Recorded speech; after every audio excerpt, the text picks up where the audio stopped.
안녕하세요. 러셀의 나는 왜 기독교인이 아닌가? 두 번째 단원. 어, 종교는 문명에 유용한 공헌을 하였는가? 자, 오늘은 자유의지 논리에 대해서 러셀의 생각을 들어보도록 하겠습니다. 자연 법칙 문제에 대한 기독교인의 태도는 이상스럽게도 유동적이며 불확실하다. 한편으로는 자유의지의 이론에 있어서 대다수 기독교인이 이를 신봉하고 있다. 이 이론에 의하면 인간의 행동은 적어도 자연 법칙에 좌우되어서는 안 된다는 것이다. 또 한편으로는 특히 17, 8세기에 있어서는 법칙 제정자로서의 하느님과 조물주의 존재를 증명하는 증거로서의 자연 법칙을 믿는 신념이 있었다. 근자에 와서는 법칙이 자유의지를 좌우할 수는 없다는 생각의 편이 법칙은 법칙 제정자의 존재를 입증하는 것이라는 신념보다도 더 강하게 느껴지기 시작하였다. 유물론자들은 물리 법칙을 이용하기를 인간 육체 움직임도 기계적으로 결정되는 것이며 따라서 우리가 하는 모든 말이나 우리가 나타내는 모든 장소적 변경은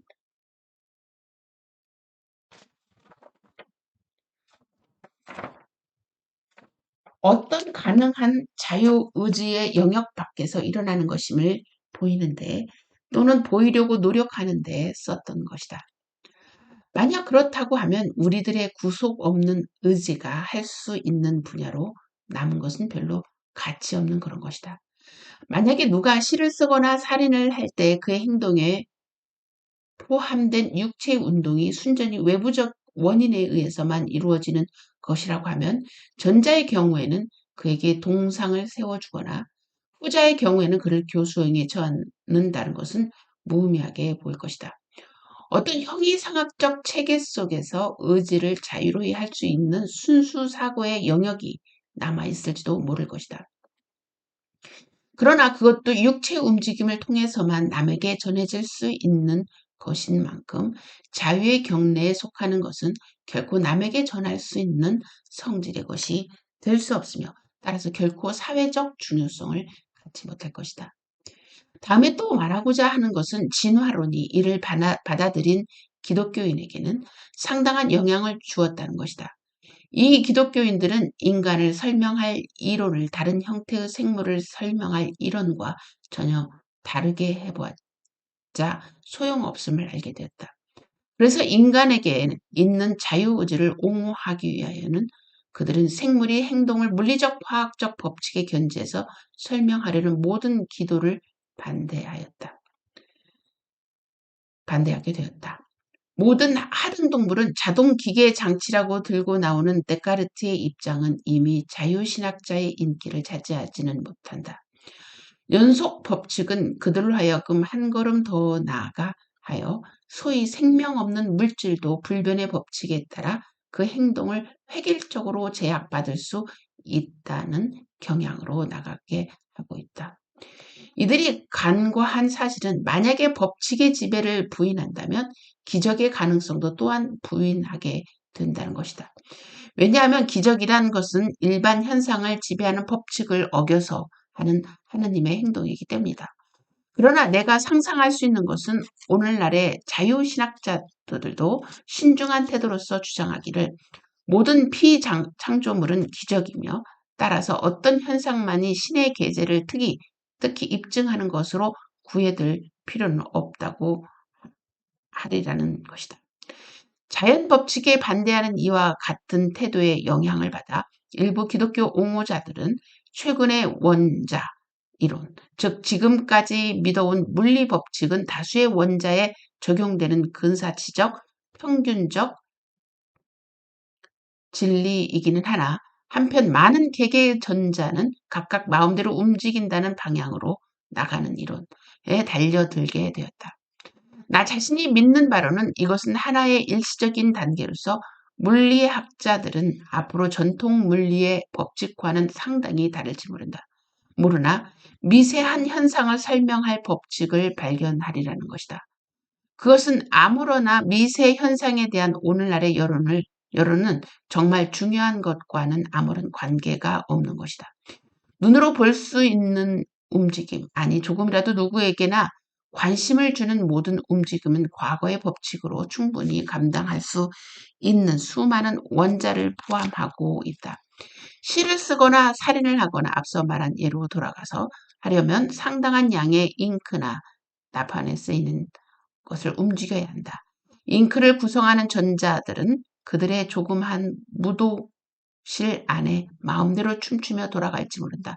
그러나 그 무도실은 전체로 보아 과거의 물리 법칙에 따라 움직이고 있으며 이것만이 시인이나 출판인이 관심사인 것이다. 그러므로 오늘날 이론은 신학자의 관심사인 인간관계의 어떤 문제와는 별로 연계가 없는 일이다. 따라서 자유의지 문제는 이전대로 남아있다. 결국 형이상학적인 것으로서의 이 자유의지를 어떻게 생각하든지 간에 실제적 면에서는 아무도 이것을 믿는 사람이 없음은 사실이다. 누구나 다 성격이라는 것은 습관에 의해서 이루어질 수 있는 것으로서 믿어왔다. 알코올이나 아편은 행동에 어떤 영향을 미치는 것이라고 누구나 언제나 믿어온 일이다. 자유의지의 신봉자는 사람은 의지의 힘으로 술에 취하는 것을 피할 수 있다고 주장한다. 그러나 그는 사람이 취할 때 영국 헌법이란 말은 맑은 정신일 때와 같이 또렷이 말할 수 있다고는 말하지 않는다. 한 번이라도 아이들을 다루어 본 사람이라면 누구나 그 아이들을 착하게 하는 데는 세상에서 가장 웅변적인 설교보다도 적당한 음식이 더 힘이 있다는 것을 알고 있다. 자유의지 이론이 정작 효과를 거는 일이 한 가지 있다고 하면 그것은 이러한 상식적 지식으로서는 사람들로 하여금 그 이론적인 결론에까지 파고들지 못하게 하는 데 있다고 하겠다. 한 사람이 우리를 괴롭히는 행동을 하면 우리는 그를 나쁘다고 생각하려는 고는 하면서 그 괴롭힘을 행동을 깊이 파고 들어가 보면 그 원인이 그가 태어나기 이전까지 올라가게 되며 따라서 아무리 상상을 펼쳐 보아도 그의 책임으로 돌릴 수 없는 일에까지 도달하게 된다는 사실에는 외면하는 것이다. 어떤 사람이나 자동차를 다루기를 다른 사람을 다루듯 마구 다루지 않는다. 자동차가 가지 않으면 이 괘씸한 자동차를 행동을 죄악의 탓으로 돌리지 않는다. 말하자면 이 나쁜 놈의 자동차야. 네가 움직일 때까지 휘발유를 주지 않겠다고 하진 않는다. 그는 어딘가 판이 났다. 찾아보려고 하며 고쳐보려고 한다. 그러나 이와 같이 인간을 다루려고 하는 것은 우리 신성한 종교의 진리에는 맞지 않는다고 생각되고 있다. 이러한 생각은 어린 아이를 다루는 데까지 미치고 있다.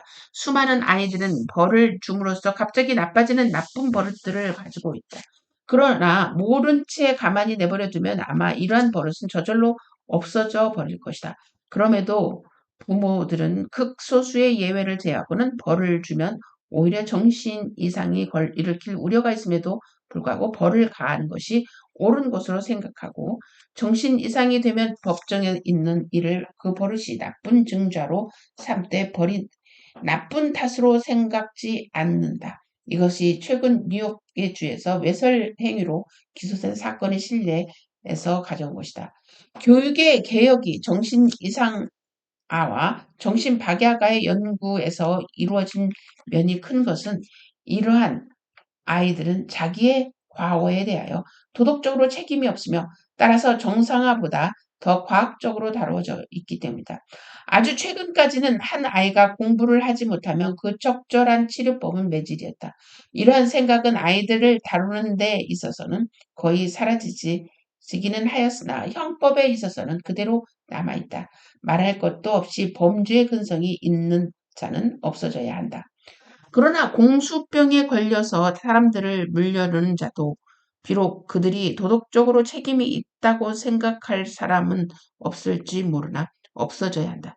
전염병을 가진 자는 비록 이들이 도덕적으로 나쁘다고 생각할 사람은 없어도 치료될 때까지 격리되어야 하며 마찬가지로 위조범, 근성이 있는 자도 그렇게 되어야 한다. 그러나 전자는 후자처럼 죄가 있다고는 생각할 수 없다. 그리고 이것은 상식에 지나지 않는 일이다. 비록 기독교 윤리나 형이 상하기에 반대하는 형식의 상식일지는 모르나 어떤 기관이 사회에 미치는 도덕적 영향을 판단하려면 우리는 그 기관 속에 들어가 있는 충격제의 종류와 그 기관이 그 사회에서 이 충격적인 효능을 어느 정도로 증진해 나가는가를 생각하지 않으면 안 된다. 이 충격제는 때로는 알아보기가 쉽고 때로는 알아보기가 비교적 힘이 든다. 예컨대 등산 클럽은 말할 것도 없이 모험에 대한 충격제를 지니고 있으며 학회는 지식에 대한 충격제를 가지고 있다. 한 기관으로서의 가정은 시기심과 부모의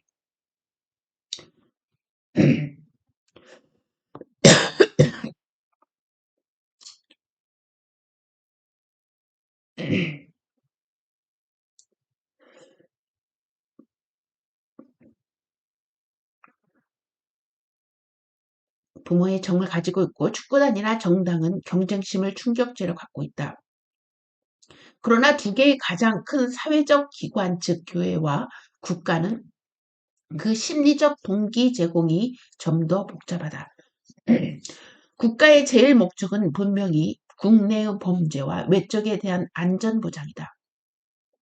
이것은 어린아이들이 놀랄 때 한데 몰려서 자기들에게 안정감을 줄 어른을 찾는 심리의 그 뿌리를 받고 있다. 교회는 좀 더 복잡한 근원을 가지고 있다. 종교의 가장 중요한 근원이 공포임을 틀림이 없다.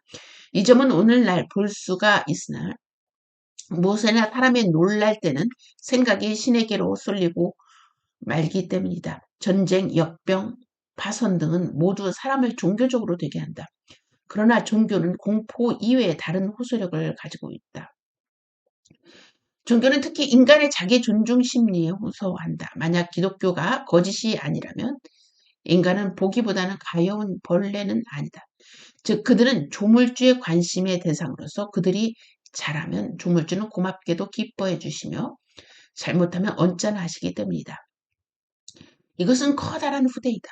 우리는 개미를 중에 어느 놈이 자기 의무를 다하는가를 알아보기 위하여 개미집을 조사할 생각을 하지 않을 것이며 더구나 게으른 개미들은 집어내서 모닥불에 넣을 생각은 하지 않을 것이다. 만약 하느님이 우리를 위해서 이와 같이 해주신다면 그것은 우리를 소중히 여기시는 후대의 표이다. 더구나 만약에 하나님이 우리네 중에 착한 자에게 천국에서의 영원한 행복을 상 주신다면 그것은 더 반가운 대접이겠다.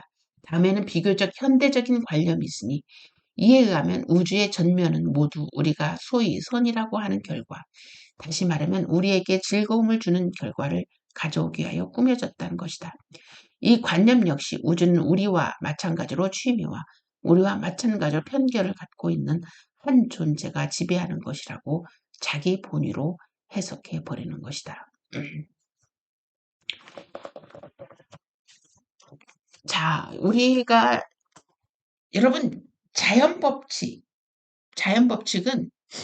어디서 왔는지는 모르겠지만 우리는 어떠한 형태로 규칙적인 규칙에 의해서 모든 무생물과 유생물이 그 규칙의 지배를 받는다는 것이 바로 자연법칙입니다. 자연법칙을 신봉하는 사람들은 우리의 모든 이 윤리적 판단 그 결과마저도 이 자연법칙의 원리에 의해서 그 판단과 결론이 나오기 때문에 실질적으로 우리의 모든 윤리적 행위의 책임은 우리에게 있는 것이 아니다라고 주장하게 되는 거죠. 자, 여러분, 만약에 모든 것이 자연 법칙에 의해서만 되어진다고 한다면 이제는 우리는 우리에게 삶에 있어서 그 어떤 것도 책임질 필요가 없게 될 것입니다. 그러나 C.S. 루이스는 인간에게 또 모든 유기체가 동일한 것이 함께 공유하는 것은 바로 자연 법칙이라는 것을 인정합니다. 그러나 다른 유기체에게 존재하지 않고 있는 것이 하나 있다고 하는 건데 그것은 바로 인간의 본성의 법칙이다라고 하는 거죠. 다시 말해서 어, 모두에게 교육되어지지 않았음에도 불구하고 이 모든 인류에게 예, 어, 느껴지고 공인된 이 도덕 법칙이 모든 인간에게 있다는 것입니다. 대체 이 도덕법은 대체 어디에서 어떻게 얻어진 것이냐라는 질문을 대답을 우리는 또 해야 되겠지요. 자유의지. 자유의지는 어, 이 C.S. 루이스는 이렇게 이야기합니다. 우리 인간에게서 느껴질 수 있는 모든 기쁨과 행복, 그 행복의 가장 중심에 있는 것은 바로 의지다라고 얘기하고 있습니다. 어떤 법칙에 의해서 이루어진 결과에 의한 행복은 그거는 참된 어, 기쁨, 행복을 느낄 수 없다. 어, 그러면서 하나님께서 인간에게 어, 순종할 수도 있고 순종하지 않을 수도 있지만 그러나 순종했을 때의 그 기쁨, 그 행복, 그것을 위해서, 그것을 얻기 위해서 불순종의 기회까지도 허락했다라고 C.S. 루이스는 이야기하고 있습니다.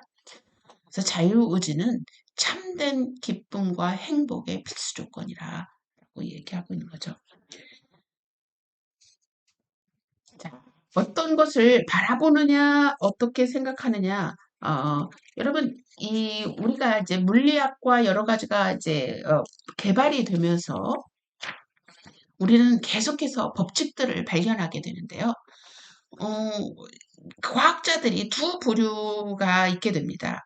어떤 부류는 어떤 것을, 어떤 일관된 법칙을 발견하면서, 신이 존재했던 것이 아니라 우리는 그 법칙을 발견함으로 말미암아 원래의 그 법칙, 그 법칙 속에서 모든 것이 이루어졌기 때문에 기적 이런 것이 있을 수 없다라고 이야기하며 또 어떤 학자들은 그 모든 법칙들이 너무나도 신비스러워 이거는 사람이 우연히 디자인될 수 없다라고 이야기하는 것이 또 두 번째 부류의 사람들입니다. 결국은 어떤 것도 증명된 것이 없고 보여진 것이 없고 우리는 결국 또 선택의 기로에 있는 것이죠. 우리는 또 어떤 선택을 해야 될지, 러셀과 같은 선택을 해야 될지, 또 다른 선택을 해야 되게 될지, 또 계속해서 러셀의 생각을 들어보도록 하겠습니다.